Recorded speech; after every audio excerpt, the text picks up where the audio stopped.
Salutare, dragi prieteni, și bine ați revenit la Un minut pe viață! Astăzi vă voi povesti despre cât de importante sunt mărturiile despre criza de sarcină prin prisma unui eveniment real petrecut acum câteva zile.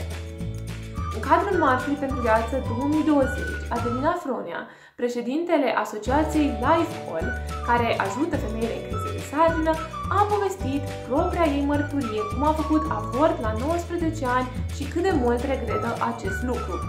O tânără care urmărea și ea Marșul pentru Viață și se afla în criză de sarcină a ales viața pentru copilașul ei după ce a ascultat această mărturie.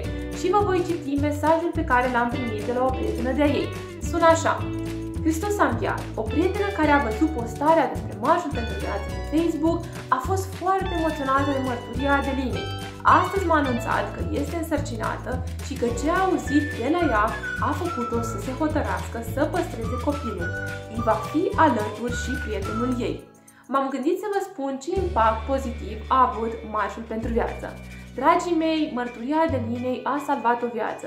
Cine știe la câte alte femei în criză de sarcină a ajuns și câte alte vieți va salva. De aceea vă rugăm și lansăm din nou acest apel de a scrie mărturii în criză de sarcină, pentru că ele pot ajunge la tinere care se confruntă cu o sarcină neașteptată și pot salva vieți, le pot da puterea să salveze vieți.